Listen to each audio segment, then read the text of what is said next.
Good morning. Good morning.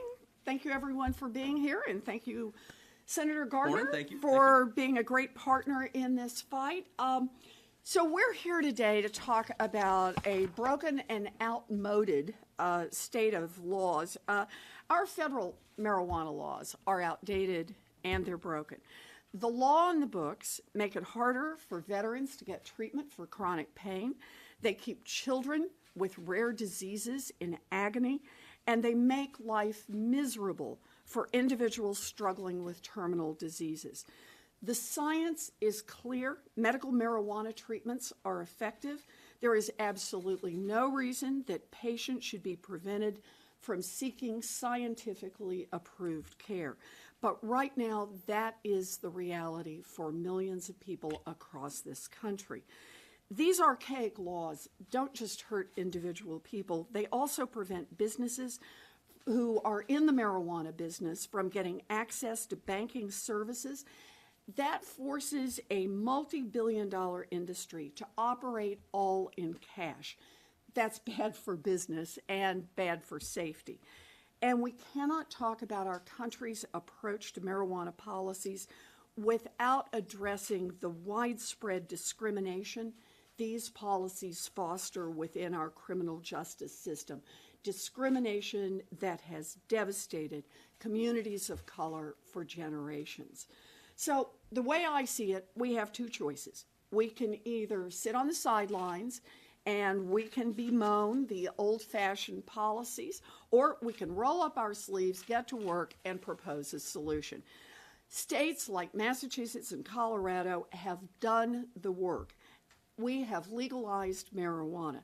In fact, 46 states, the District of Columbia, 2 territories, and a number of tribes have legalized marijuana in some form.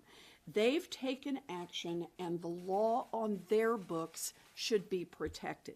So that's why today we're introducing the States Act, a bipartisan legislation that would let states, territories, and tribes decide for themselves how to regulate marijuana without federal interference. We're taking action to protect the millions of Americans who access medical marijuana under state law. We're taking action to protect businesses that need access to basic banking services. And we're taking action to address the systematic discrimination in our criminal justice system that has ruined the lives of African Americans for generations for something as small as a joint of marijuana. Reforming our nation's marijuana policies is hard work. We get that, but we believe that when we work together, we can get this done. I am proud to be in this fight, and I am proud to have a partner like Cory Gardner. Senator Gardner? Thank you, Senator Warren. And this has been a great partnership from the very beginning. A number of our colleagues coming together to find a solution on what is a very significant state-federal conflict. Our founders intended the states to be laboratories of democracy. And many states right now find themselves deep in the heart of that laboratory. But it's created significant conflict between state law, federal law, and how do we move forward? And as the President said in a conversation to me, we can't go backwards, we can only go forwards. It's not going back, the ketchup's not going back into the bottle, as the old saying goes. I opposed the legalization of marijuana when Colorado chose to do this several years back. But if the election were held today, I believe Colorado voters would vote by an even greater margin to move forward with legalization. We have a number of states now that have this conflict that simply must be addressed because there's several things that we need to achieve. Number one, this is a chance for us to express that federalism works, to take an idea that the states have led with and provide a solution that allows them to continue to lead. Number two, this is a public hypocrisy. The city of Denver, the state of Colorado can collect taxes. As Massachusetts businesses can collect taxes.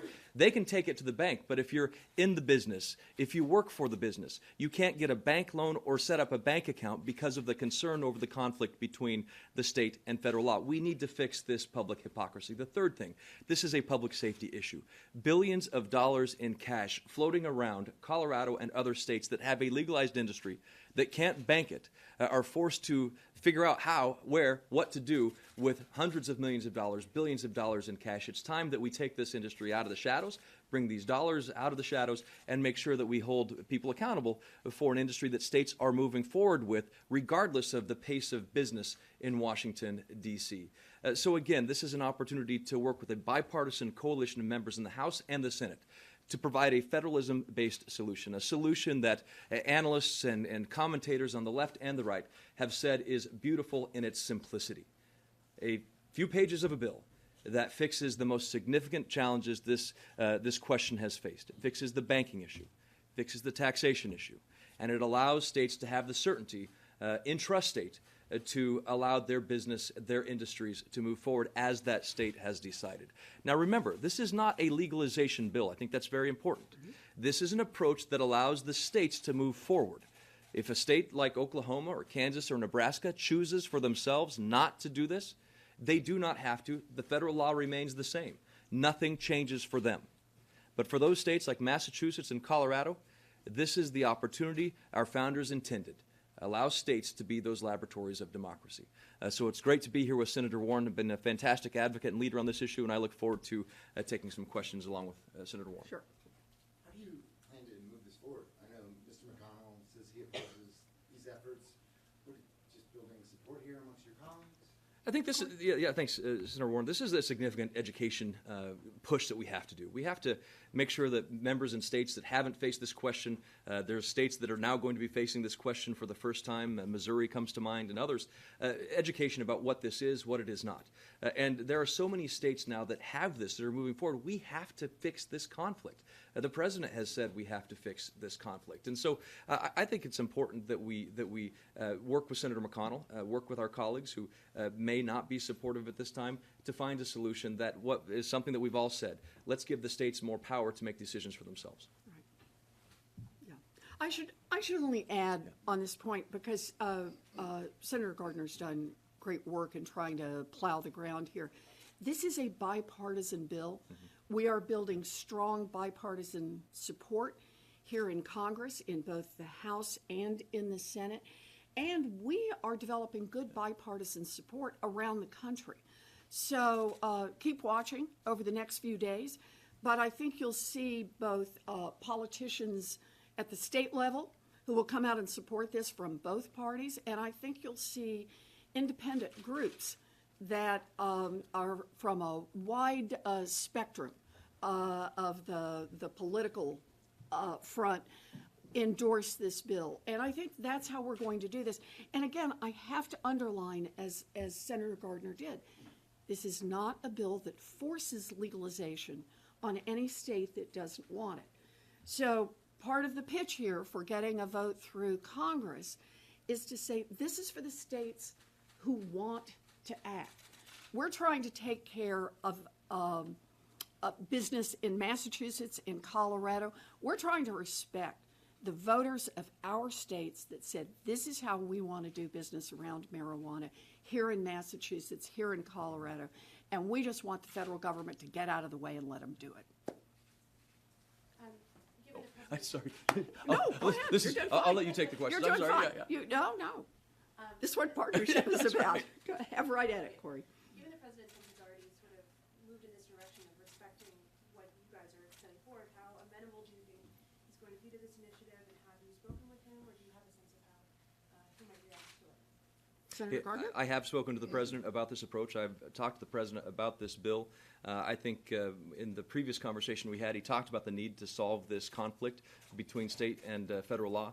He talked about his support for a states' rights approach during the campaign. He's talked about that in the days since with me. So I think this is, again, not putting words in the mouth of the White House, but I think this will be an opportunity for us to fulfill what is that federalism approach.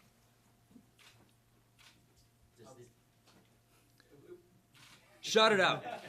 When was the last time you spoke with the president, and did you speak to him after the bill was formalized? I've spoken to the president today, and certainly that was part of the conversation. So nothing's going to happen this year on this bill. Is that fair to say? Or do you think Why would you say that? because it's an election year? Who wants to vote on marijuana in an election year? The two of us. The two of us. And look, the two of us and all the people, look at the number of states that will be affected by this. The number of states where the people of that state have spoken, and said, this is how we want to treat marijuana within our state, within our territory, within our tribe. And this says, let's respect the voters of those states. Let's respect the state officers that are working out the rules, figuring out exactly how they want to handle enforcement. Let's just respect that. I think that there's actual enthusiasm on both sides of the aisle to get this done. This is an example of Congress doing its job. Where's how many co-sponsors do you have on your bill right now? Yeah, I think that's a very important question. We've made the determination to make this as bipartisan as possible, to go one for one. One Democrat, one Republican. I think we've got 4 or 6 at this point right now in the Senate side. We certainly have significant support in the House. And as Senator Warren mentioned, the support for this bill is across a very wide spectrum of political ideologies. You're going to see that in the outside groups, organizations that support this legislation. You'll see that in governors across the country. And you're also going to see that in terms of the members of the House, from Freedom Caucus members of the House to everyone else in between. This has a broad, that's why I think that this bill can move forward, and it should move forward, because the conflict and the challenge that remain are too great to not step up and solve. Who's the House champion, by the way? They were doing it today. That's been out, right? Yeah. So it's David Joyce has been a part of Earl Blumenauer as well, and then a number of co-sponsors, Democrat and Republican, in the House. Right. We're lining them up like Noah's Ark. Yeah. As they come on 2 by 2. Mark. Senator Gardner, does the bill have any restrictions, let's say on rest stops or gas stations or anything like that? Could you go into some of perhaps the restrictions here? Yeah, we can go into that. We can get you that information. Obviously, there are some protections, some basic protections in the law that are identified already in the federal statute. Remember, 420. The whole day. By the way, you know that we had to take out the mile marker 420 in Colorado because people kept stealing it. That's it. It's hanging on your wall. It's on your wall. But you didn't offer to return it. But, so Section 420 of the law is where many of these provisions reside, that area of statute. And so there are some protections that we continue in that. We can get to the full list. Right. We think of this like guardrails. Yeah. So in the state laws, there'll be restrictions on being able to sell at rest stops, restrictions on the age of people working in the industry, and safety for those working in the industry, and a minimum age for sales.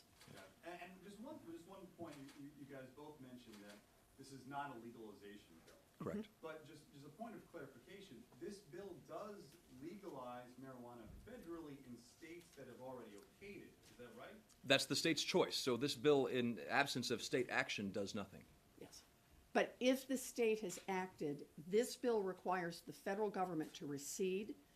And that means within the state of Massachusetts, the marijuana business will be legal, which means they can put their money in federally insured banks and enter the stream of commerce as a legal business. It means that they can take ordinary tax deductions. So the state definition will control. And no one's brought up the Attorney General yet. Let's bring him up. Having opposition from the highest law enforcement officer in the nation, is that going to be a hurdle to getting support here on the Hill? I look at it this way. I think it's the Attorney General who gave us the impetus to bring our colleagues together to change the law in this area.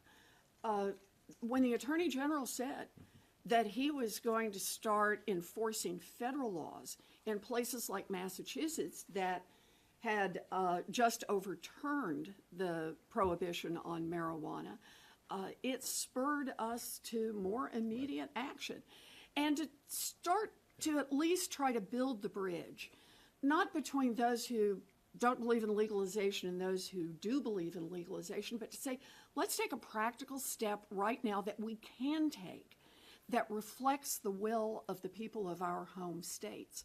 And it's gotten a lot of people engaged in a way that they weren't 6 months ago.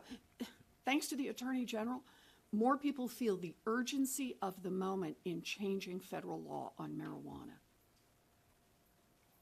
Go Jeff Sessions. Well, thank you. Any more questions? Anything else? Anybody else? We're good? Does Oh, we got one John more. Deere have anything to do with this? Yes. A clarification on something you said Sure. just a moment ago about certain restrictions about where you can sell and at what age. Does that mean that the federal government can continue to enforce federal law if states don't abide by that? And do any states not abide by that? So the way the law is designed is there are some federal guardrails, as there often are in issues that are left to the states. There are federal guardrails, and in order to qualify for the exemption from federal law, the guardrails have to be met. Do you know if any states already do not have those laws on the books? I can't think of I any don't. off the top of my head, but I think it's important. This is a very, very important point. I mean, the idea is to make sure that we are solving any criminality that occurs, and if there's involvement that people are concerned that is breaking that state law provision, this brings clarity between federal law and local law enforcement officers. One of the things I hear from local law enforcement, of course, is there's so much lack of clarity. This brings that clarity as in the most simple of fashions, allowing states the decision themselves to go forward. Yeah, and it is that clarity point that Senator Gardner identifies that's so crucial here. You know, I appreciate that under the Cole Agreement that the Justice Department had said for some number of years now that it would not enforce the marijuana laws. But frankly, that didn't fix the whole problem. It did not fix the problem that the marijuana business was still technically illegal federally, and that meant that money received from the sale of products couldn't be put into the banking system. It meant that there were problems with declaring tax deductions because federal law continued to treat marijuana as an unlawful substance. So the importance of this amendment is to try to fix all of those problems, not simply to rely on the Justice Department to be more forgiving, but as a matter of federal law, to fix the problem, to move marijuana laws into the 21st century. Clarity is important for the businesses and important for the people who use marijuana. Good. We got it? Thanks, all right. everybody. Thank you all. Thank you. Good. Thanks, Elizabeth. That was Thank you. fun. Thank you. Thanks, Cory.